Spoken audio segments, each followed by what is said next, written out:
All right, y'all, welcome to the Scott Horton Show. I'm the director of the Libertarian Institute, editorial director of antiwar.com, author of the book Fool's Errand, Time to End the War in Afghanistan, and the brand new Enough Already, Time to End the War on Terrorism. And I've recorded more than 5,500 interviews since 2003, almost all on foreign policy, and all available for you at scotthorton.org. You can sign up for the podcast feed there, and the full interview archive is also available at youtube.com/Scott Horton Show. All right, you guys, introducing Matthieu Aikins. He's a freelance reporter, but who also writes pretty regularly for the New York Times. And if you read Fool's Errand, you know I cited him about the election in 2014. He and Anand Gopal wrote for Harper's all about what a disaster it was.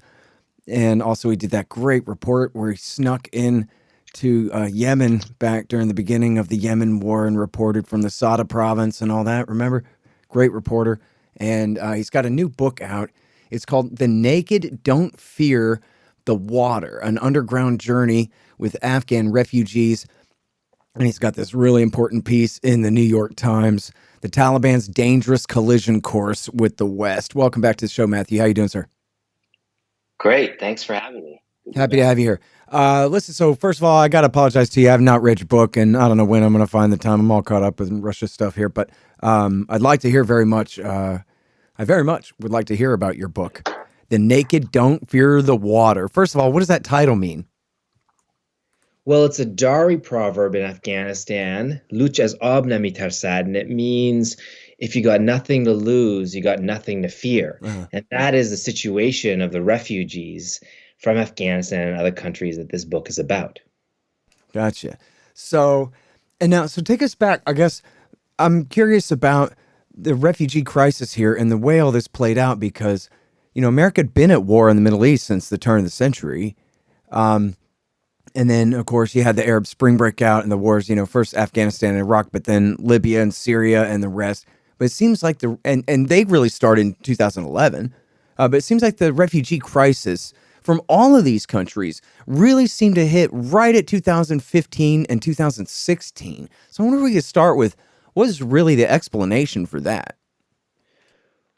Well, as you know, I've been covering these wars for years, and I'd seen all the people displaced first inside their own country and then going across borders to neighboring countries, which is usually where refugees first go, to countries like Turkey or Egypt. And what happened was essentially it's been described not as a refugee crisis, but a crisis of the European border system. So what Europe had done is it had made deals with all these strongmen and dictators that surrounded the continent, people like Gaddafi in Libya or Hosni Mubarak in Egypt. And they were the ones that were keeping people out. They were Europe's gatekeepers. They were toppled by the Arab Spring.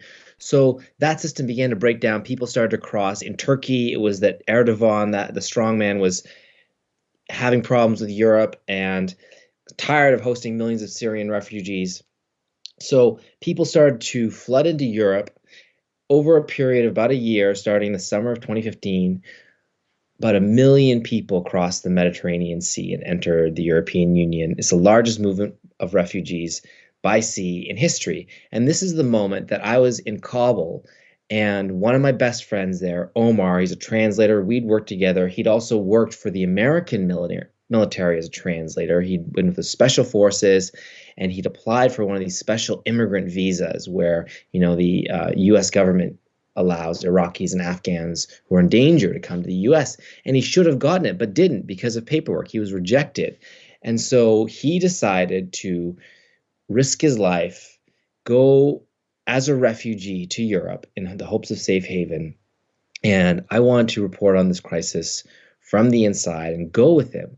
But the only way I could do that, given the risk of being arrested or kidnapped, was to go undercover as an Afghan refugee myself, which I was able to do because even though I'm not Afghan, I kind of look Afghan and I speak the language. So we traveled together through the mountains and deserts with smugglers, and that is the story at the heart of this book. Yeah, it's amazing. And so now I'm just curious, and I know we can't go through the whole thing, but you guys went north of the Caspian Sea, or you went somehow through Iran and Iraq and Turkey and Syria and through that route? Yeah, well, the main route that we followed, and there was a few twists and turns which I won't get into here, but the main route, the hard route overland, goes from the southwestern corner of Afghanistan, Oh, Nimrods, through the deserts. That actually migrants actually dip down through Pakistan and then into Iran. And this is the same route that a lot of opium goes, by the way. And then they cross Iran and they go over the Zagros Mountains into Turkey. All of this was smugglers, illegally hiding from the police, at risk of getting shot or kidnapped. wow. And then they cross Turkey. They arrive in Istanbul, was a big community of migrants, Afghans, Syrians. After Syrians, Afghans are the second largest nationality that crossed into Europe during the crisis. From there, they can get on these little rubber boats and cross to the Greek islands and land on the shore. I'm sure you've all seen those images of people coming ashore, women, children on the beaches, and then from there they go to Greece, and the route continues up through the Balkans and into Europe. Most people are trying to get to places like Germany or Sweden or even the UK. Yeah. Well, and not to get too far into this too, but boy, did all of this provoke a massive reaction to the right in Europe and in America and all over the place. And probably, you can attribute Brexit and Donald Trump and a lot more, a lot of Brexiteer types being elected to the European Parliament and all that can be, all that was sort of reaction to a lot of this. And as you said, is at least in the cases of Syria and Libya, it was the Americans who overthrew the bottle cap on the refugees, right, and allowed them to all come through at the same time that they were creating all these refugees with their violent wars in Afghanistan, Iraq, Libya, and the dirty war in Syria, which still counts. And of course, Assad, once the war started, Assad only had control over the west of his country, and the east was just, a free fire zone there for years. So all Yeah, of this was made in Washington, D.C., really. yeah. And the I mean, Europeans were either in on it or at least stood out of the way. absolutely. Yeah, these wars are all connected in one way or another to the war on terror and other, imperialist wars abroad. But at the end of the day, it's a much bigger problem than just those wars. It's linked to the tremendous disparity that exists between the global north and the global south. You have people who are living in very desperate situations, who are facing corruption, grinding poverty, ecological disaster. And as long as there's such a stark difference in income and wealth between the North and the South, people are going to keep making these journeys, and you're going to have brutality at the border to keep them out. Sure. Although gigantic explosions going off all around you, it's a real kick in the butt to get up and move compared to just being poor, which is, the typical condition of humanity up until recently here. So, whatever percent it is, it's a lot more when it's wartime. But, so this brings up a question. I know it's just sort of fantasy thinking, but since the Taliban is right back where they started when we overthrew them 20 years ago, as you've written about here, I wonder what you think about, or if you do think about the way I do. What if they had really just targeted bin Laden and Zawahiri at Tora Bora, or hell, even deliberately let them go, but just left the Taliban alone? And not done a regime change in Kabul, and instead essentially just treated them with decent respect, nothing special, and just spent 20 years being nice and maybe ridiculing them where they need being ridiculed and helping them out where they can. And, I'm not saying put Afghanistan completely on the American dole forever or whatever, but what if we had just tried to lead them with the light of liberty and not the light of a laser designator for the last generation? How much better of a place would we be in now than the place where we are, which is right back where we started, only with a few 100,000 extra dead people? I think it's hard to make a case that we could be much worse off than we are now, which is exactly with the Taliban back in power, with the leader of Al Qaeda until recently in Kabul, who just got taken out by a drone strike. So, what have those 20 years accomplished besides a lot of death and destruction and radicalization. Now, there were a lot of gains that were made. Afghans rebuilt their country, but maybe they would have found a way to do it under the Taliban as well.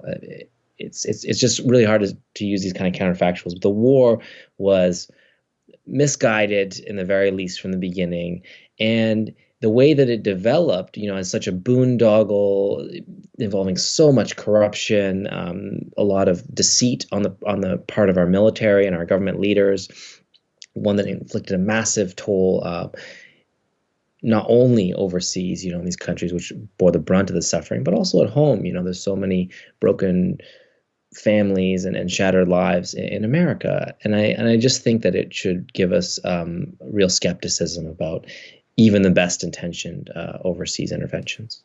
Yeah. YouTube forever has pulled up in the margin a video clip of a Marine talking about his time in Vietnam. You may have seen it. I don't know. The algorithm has just for years has wanted to show it to me, but it's like 15 minutes long, and I just never had the full 15, and I just didn't click on it for years. I finally was sitting at the hotel doing nothing. YouTube served it up for me in the margin again. I said, fine, I sit there, watch it. It sounds like he's talking about Afghanistan. A little bit more brutal. Okay, a lot bit more brutal. But still the same story about, we're protecting the South from the North. In the case of Afghanistan, we're protecting the North from the South and the East, I guess, but it's one country that we're talking about here. It's this completely artificial designation. And the people that we're supposed to be helping, well, we're killing them. And they absolutely hate our guts. And when I got there, I thought, hooray, I'm going to be greeted like a liberator, and I'm going to help these poor people and fight off the bad guy enemy. And then, boy, did I quit believing that after just a few weeks and this and that. And just anyway, listening to the guy go on, it sounds like he's describing the exact same war. Yeah, the fact of the matter is that the same system that produced the Vietnam War was still in place, when 9/11 happened. The same military-industrial complex, the same kind of national security state.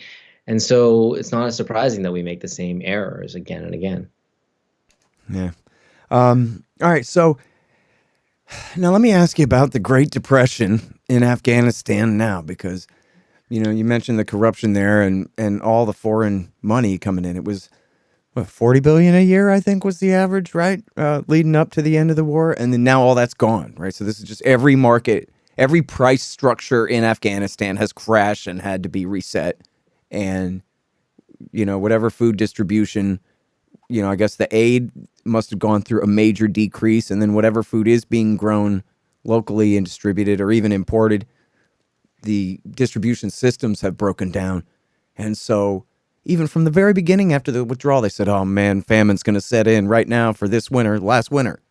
So I wonder if you can really help draw a picture for us of what is the humanitarian situation, especially in terms of hunger and starvation in Afghanistan now. Sure. Well, I think first it's important to understand that even though the U.S. and its allies spent more than $100 billion on development aid in Afghanistan, building schools and bridges and lots of other more dubious projects like capacity building, Afghanistan remained one of the poorest and most aid-dependent countries in the world. And so when that aid was suddenly cut off after this Taliban seized power, naturally you had a complete crash. The economy collapsed. There were, all these government workers whose salaries couldn't be paid, teachers, people, hospital workers, doctors. So there was tremendous suffering, massive unemployment, near universal poverty. And over the fall, the UN warned that half the country was on the brink of starvation, that this is the world's largest humanitarian crisis. So I went back in May to see what had happened. It was my first trip back since I had covered the collapse of the republic and the evacuation the previous fall. And what I discovered was that, the famine actually hadn't happened, but that was because there was this massive humanitarian surge happening. There are actually more aid workers working for humanitarian agencies inside Afghanistan today than there were before the U.S. troops withdrew. And over the winter, the World Food Program was feeding close to half the population. There's billions of dollars in humanitarian aid that have been earmarked for Afghanistan. The U.S. is the largest contributor. The U.S. is also one of the causes of the humanitarian crisis because the Biden administration seized Afghan bank assets, $7 billion. They've earmarked half for 9/11 families and other victims.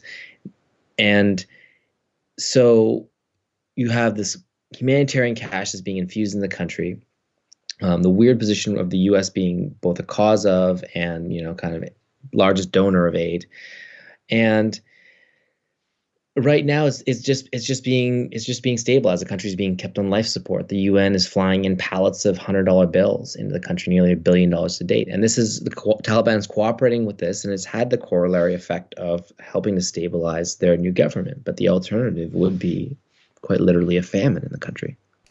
Yeah, well, and so I guess the idea is though that these guys are as cruel as a regime could be, and they must be taking all that money and spending it on themselves and not helping the people. Is there any accountability? Is the food getting to the poor, especially out in the countryside, do you think? Well, there are a lot of problems delivering it, but the food and the money is not going directly to the Taliban. In fact, that's the whole point, is that the development aid that we're talking, the $100 billion we're talking about before, that was going to the Afghan government or basically with the Afghan government.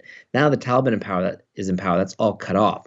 What is happening is humanitarian aid, but that's delivered directly by the UN and the aid agencies on the ground. Yeah. So is a lot of waste and corruption? Sure, but it's not going directly to the Taliban. What it's had the effect of doing is stabilizing the country somewhat, and helping the Taliban govern. And of course, a lot of the money that is spent eventually ends up back in government coffers through taxes.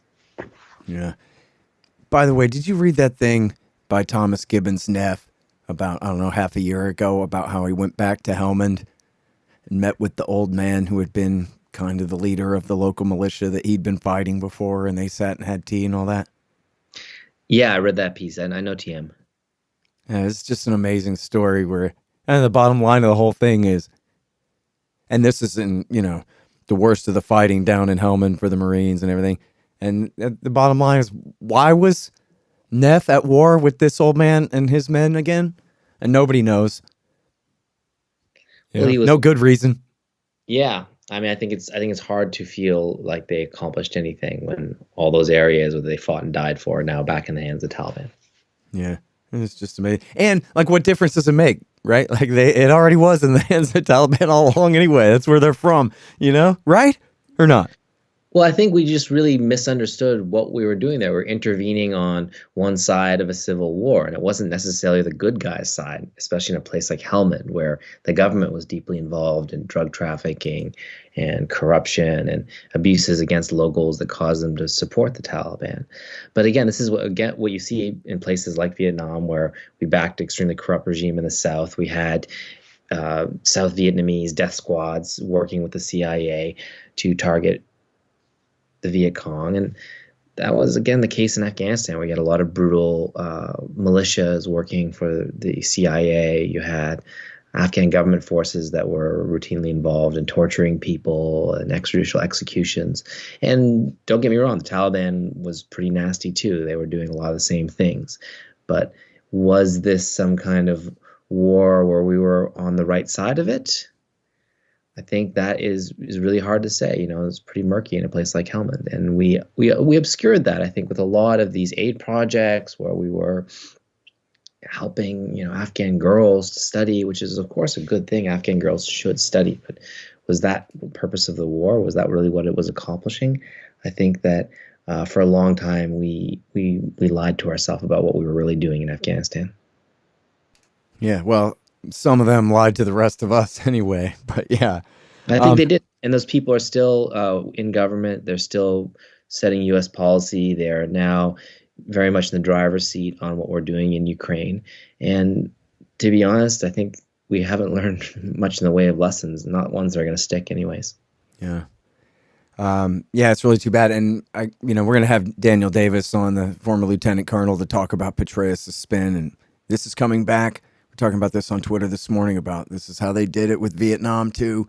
Oh, we could have won if you'd just given us a little bit more money and a little bit more time. And once we got rid of Westmoreland and brought in Abrams, we were going to implement the strategy that would have worked if the New York Times hadn't stabbed us in the back, and all that same kind of stuff makes it, where it's not their fault. It's everybody's fault but the people who lost the war. Like a bunch of World War I generals. Yeah, it's everyone's fault, but the people who we gave billions of dollars to and complete control over, tens of thousands of American lives. Yeah, seriously. So, I mean, and as one of my interlocutors put it on Twitter this morning, it's going to require a real effort on our part to continue to push back on that new myth making and refuse to allow them to establish those lies as the new facts. If they could have possibly stayed, they would have stayed. We all know that that's the real truth of it. Now, yeah, I think go that's ahead. what there's an opportunity for people like myself, journalists, but also academics and anyone who's interested in the conflict. There's a chance to write the real history. When I was back in Afghanistan, I was amazed at the kind of access that I could get. I could travel around the country to places that were extremely dangerous to go before, even traveling kind of undercover as I used to.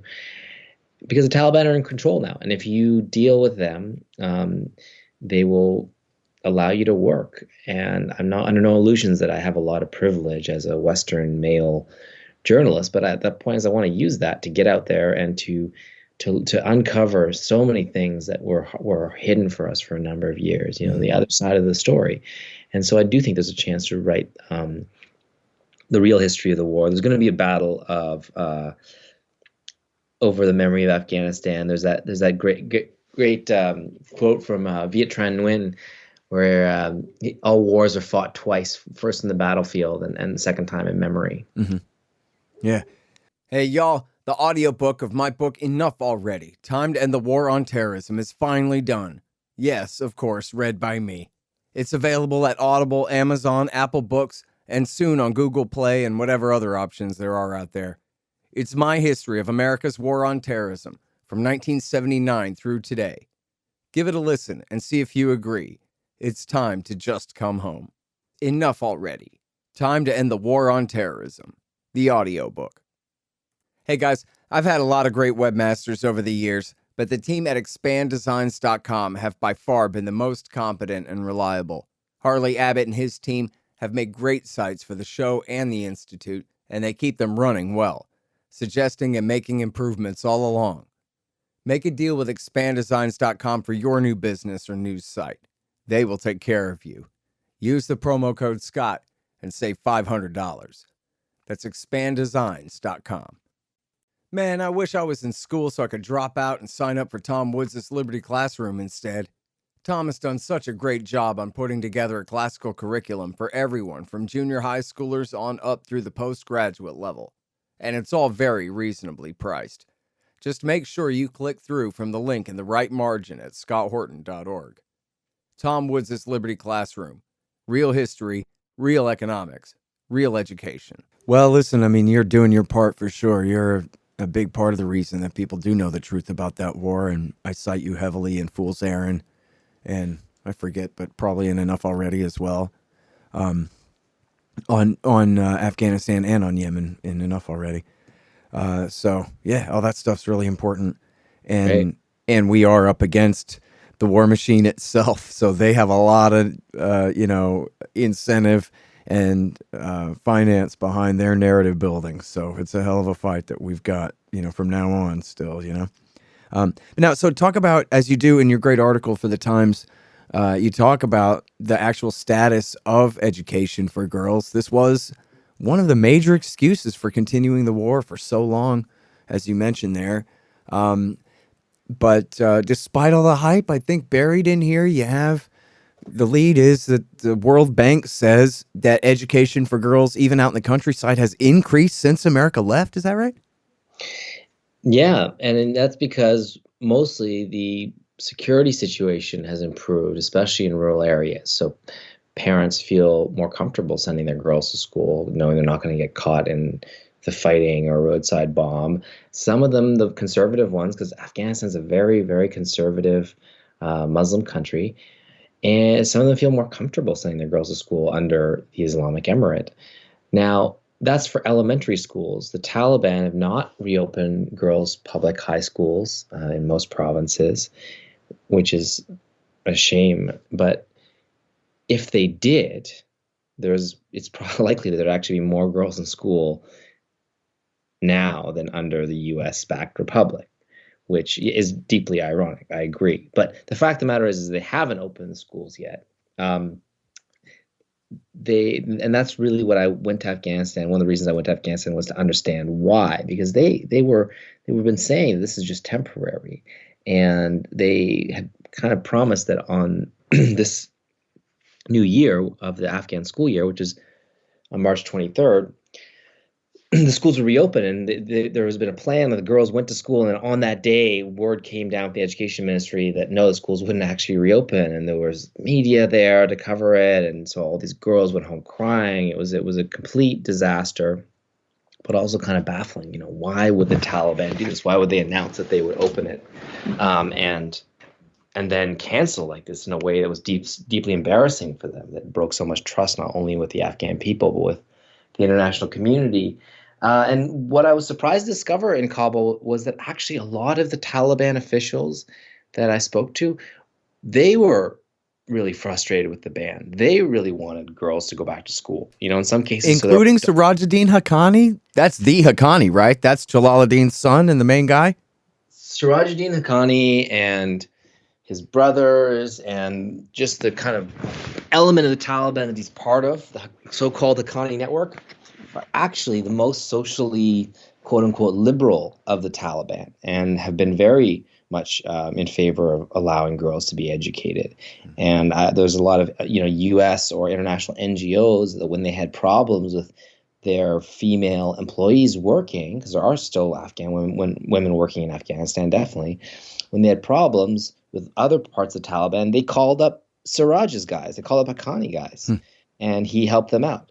So there's another paradox for you, which is that the FBI's designated terrorist is actually one of the people who wants to allow girls to go back to school, and they're being frustrated by the hardliners in Kandahar around the supreme leader, because the Taliban has sort of a dual authority structure where you have a formal cabinet in Kabul and then a second, more powerful shadow government in Kandahar in the south, led by, in this theocratic structure, the supreme leader, Sheikh Haibatullah. And a lot of these really hardline conservative clerics are blocking girls' education. Well, so first of all, I want to mention here, your Padna Anand Gopal had, he really did the best job of explaining for Tom Dispatch and in his book, No Good Men Among the Living, about how Haqqani tried to surrender at the beginning of the war, and the Americans refused to accept his surrender over and over again, driving him to insurgency and driving him to be one of the worst, his organization be one of the worst parts of the anti-American insurgency for all those years there. Completely self-inflicted wound with that. But then I got a question, which is, I guess, a two-parter. You really think it's right that they got Zawahiri? And do you really think it's right that he was staying at Sirajuddin Haqqani's house in Kabul? Because isn't that what the claim was? Or it was one of the Haqqanis, they said?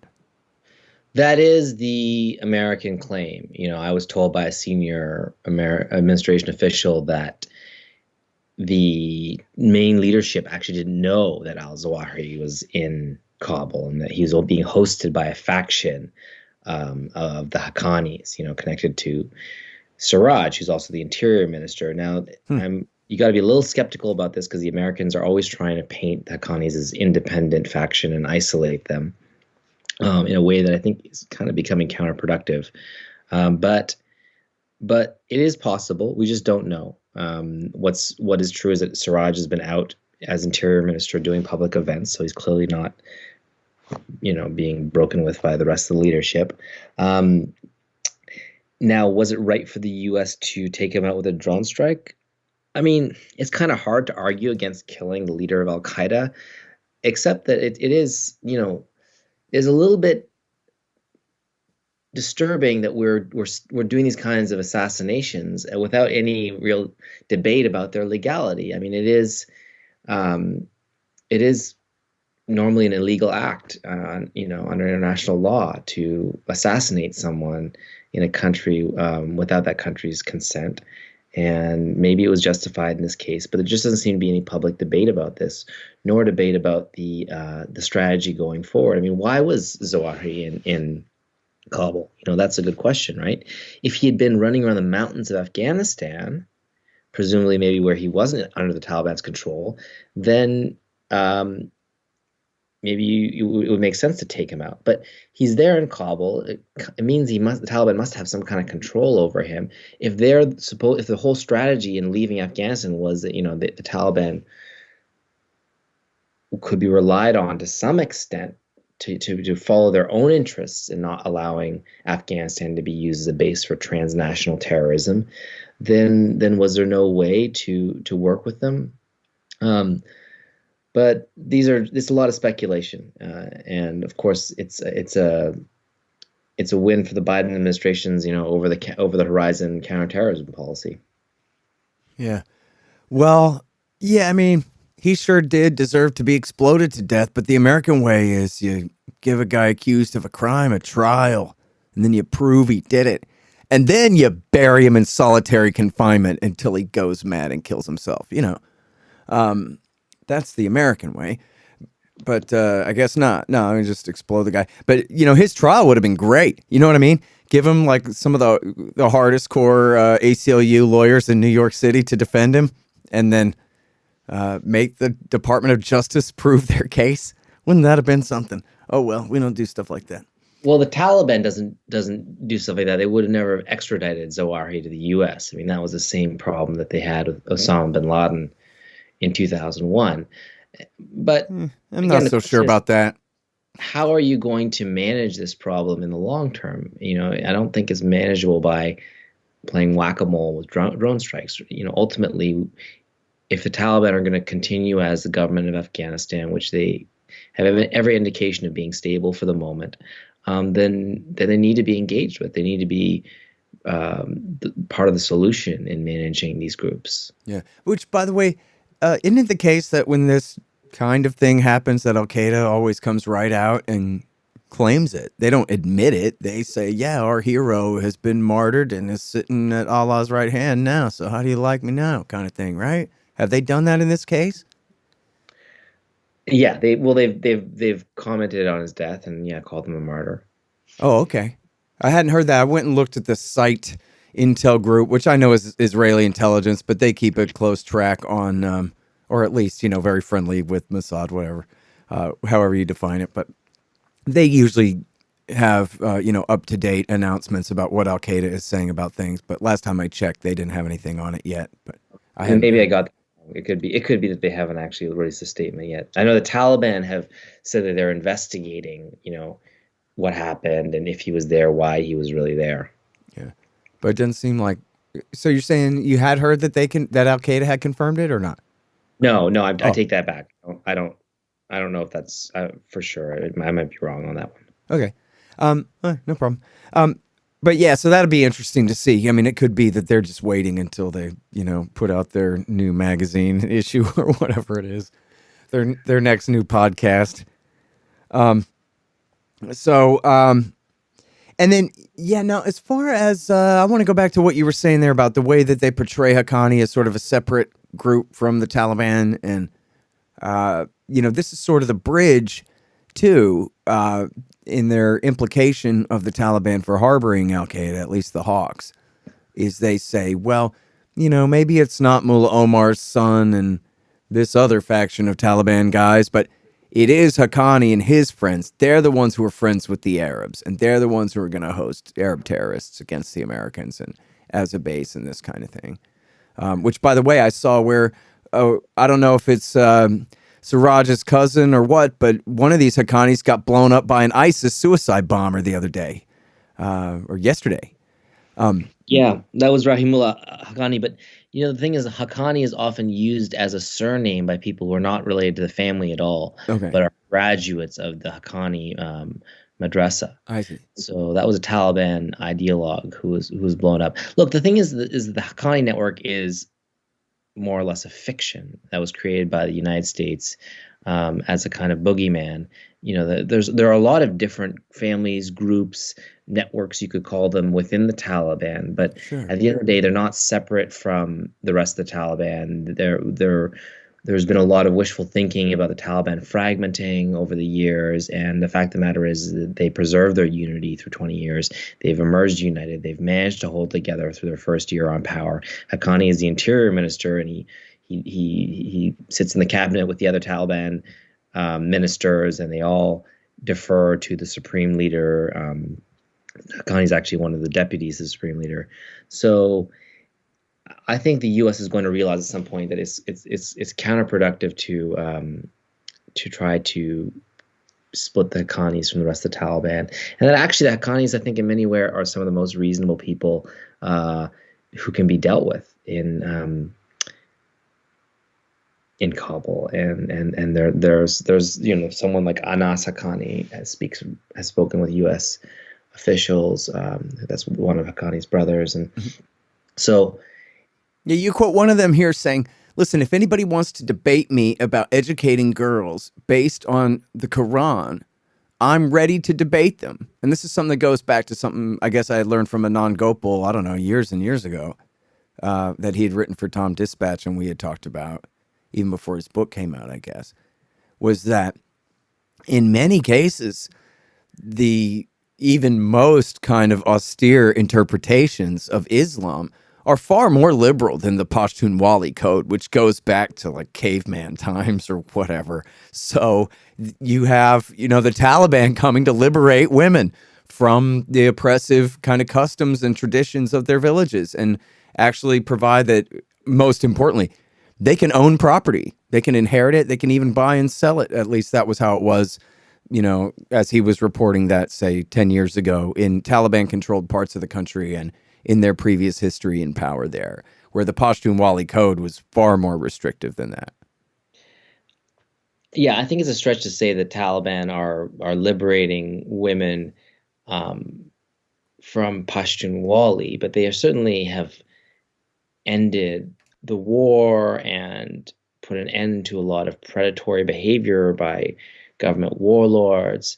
And in that sense, I think there are women who support the Taliban in some communities. But at the end of the day, Taliban are not really a pro-women or feminist movement, and they're an Islamist movement. But Afghanistan's a Muslim society, and the debate that they're going to have about what women's roles should be in society, what rights should be given to them, is going to have to take place, within the discourse about Islam. It's not really one that we in the West can say a lot to.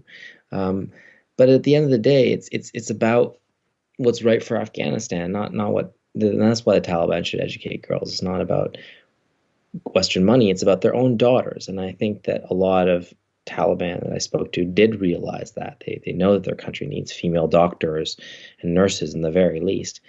But for now, unfortunately, the hardliners are blocking that kind of progress. But we just have to wait and see. I think the options for Afghanistan, we got used to kind of having a lot of control, or the illusion of control over the lives of Afghans, and the troops are gone now. So it's a very different relationship, and I think we need to measure our expectations on what can be accomplished in Afghanistan, while at the same time listening to Afghan people, supporting them. And I feel like America is very eager to forget about the Afghan war on some level. One Biden administration official told me that the policy is now sort of keep Afghanistan off the front page, and I don't think that's fair to Afghans. I think we caused a tremendous disaster in the country. We're responsible for people facing in a horrible situation economically, also in terms of this government. And so we ought to keep supporting them. We ought not to turn our backs on the Afghans. Yeah. All right. Well, thanks very much for coming on the show, Matthew. Appreciate it. Yeah. Thanks so much for having me. Take care, Scott. All right, you guys. That's Matthieu Aikins. You can find him at the New York Times Magazine. This one's called The Taliban's Dangerous Collision Course with the West. The Scott Horton Show, Anti-War Radio, can be heard on KPFK 90.7 FM in LA, APSradio.com, antiwar.com, scotthorton.org, and libertarianinstitute.org.